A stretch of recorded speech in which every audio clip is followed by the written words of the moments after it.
Is about an Oakland business owner who says they feel like they've been victimized twice, once by vandals and then by a city policy. That business owner is facing fines from the city from not cleaning up graffiti, or at least not cleaning it up quickly enough. Chinatown merchants in Oakland are raising the alarm after many have been hit with thousands of dollars in fines because of graffiti on their property. You know, I think I'm starting to have an existential crisis. I end up turning on the news each and every day looking for stuff to get angry at, and I am shocked, I am surprised that I am able to find things that not only I am angry at, but I'm also absolutely dumbfounded about. In this particular story out of the city of Oakland, one of our great cities to revisit repeatedly on this channel, we hear the tale of a business owner who is being victimized repeatedly by graffiti artists or graffitiers. I guess they're not artists unless they're good.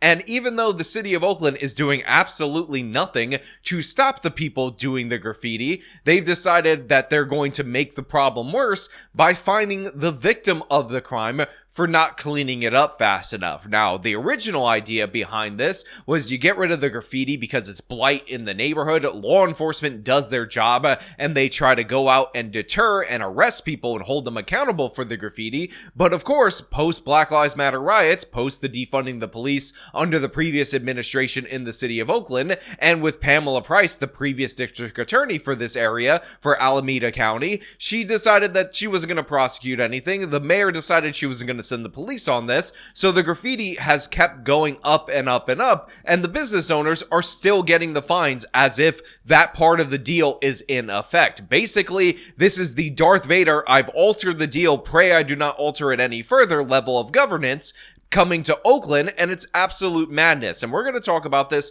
but before we do, I want to thank everybody who supports this channel via actualjusticewarrior.com/join. Give me the money.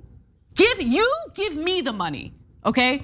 We clean up, they come again, like that. Shirley Liu owns Wan Key Supermarket in Oakland's Chinatown.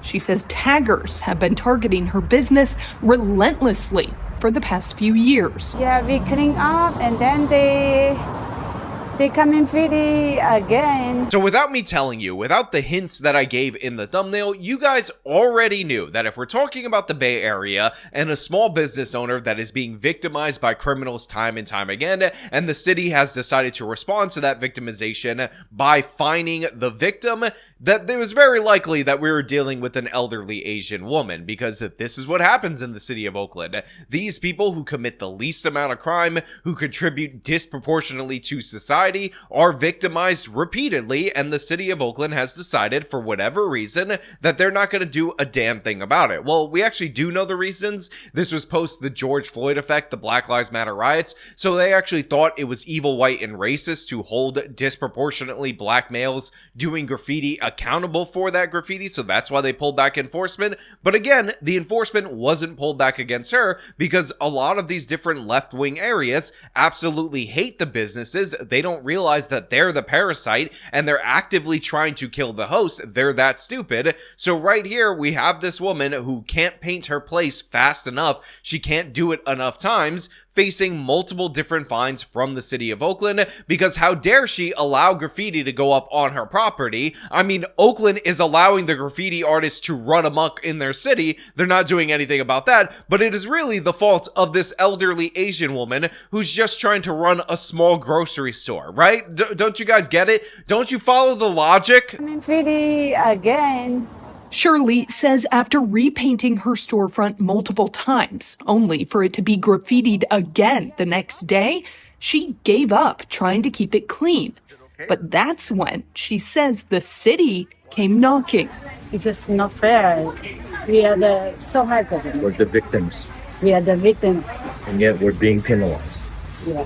So you heard it right there from the business owner herself. She decided that she was going to paint it because obviously she wants her storefront to look good. But after this happened multiple different times and she would paint her whole entire business only to have the very next day overnight it be tagged again, she decided to give up. She was like, you know what? There's no fighting this. I'm wasting a ton of money on paint only for these people to take advantage of what they view as a blank canvas, and law enforcement is doing nothing to help me, so you know what, I'm not going to clean it up anymore because it's basically pointless to do so. Then, all of a sudden, law enforcement shows up. Then, all of a sudden, the city of Oakland has a problem because, you know what, you're creating the blight by not cleaning up after the people who are actually creating the blight. It's absolute madness. So now, we're in a situation where the victim gets fined time and time again, but nothing is being changed on the law enforcement end to hold these people accountable, to deter this criminality, and to, you know, maybe make those people pay, get a little of that restorative justice for the crime that they're committing against this woman and for the cost that she has to bear in order to fix it. Stuart Chen is the president of the Oakland Chinatown Improvement Council.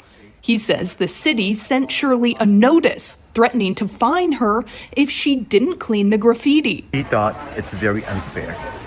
She cleaned it too. After the first notice, she cleaned the graffiti. But before the city can come back and re-inspect it, the taggers came back and they tagged it again. And when the city inspector came back to check it, they saw the graffiti back on the wall and thought that she didn't clean it. So they send her the notice. She decides in response to the notice, because she doesn't want to pay the fine, that she's going to clean it up.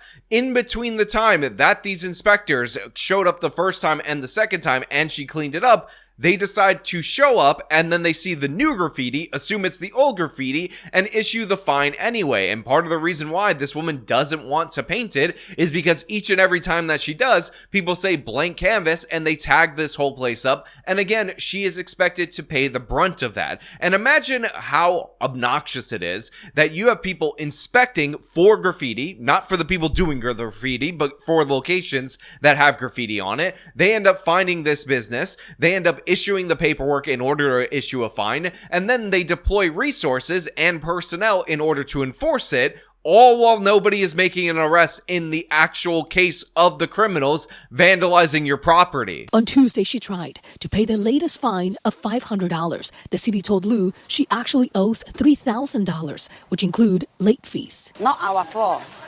If somebody go to the roof and mark. This is not an isolated issue. Throughout Oakland's Chinatown, business owners are reporting thousands of dollars in fines for not painting over tags fast enough. This business owner telling us off camera that the city came and asked him to paint over this graffiti to avoid a fine. He told us he's planning to do that, but also to fence up his entire business to avoid this from happening again. But truth is, this is still happening to businesses with fences. Close at 4 o'clock. When we go home, we cannot watch, so city have to help. It's pervasive. Stewart says many business owners in the area, not just Shirley, have been threatened with fines, some for thousands of dollars if they don't clean the graffiti. But he says when it comes to trying to catch and arrest the taggers, the city isn't helping. Because I've also spoken to the police.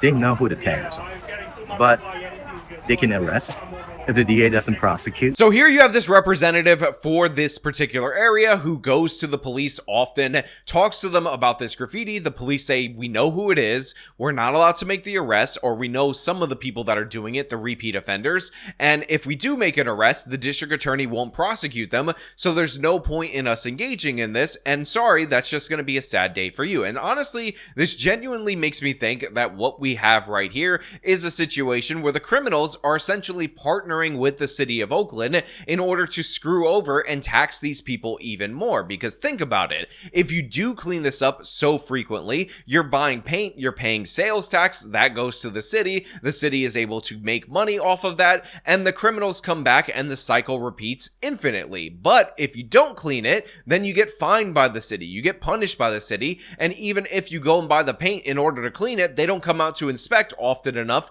for the graffiti not to return in between the time that they issued the warning and then issued the fine. So it's actually a perfect partnership in order to extract money from these businesses that are already having to function under the regulatory climate and under the fee system that exists in a major city in the state of California. It's crazy. It's madness, but it is not surprising. For the month of August, the Oakland Chinatown Improvement Council's executive director said they tried painting over every tag they saw, but then things got worse. Despite this, they're hoping to extend the painting program for a year now. Go over the taggers and continue to put murals on.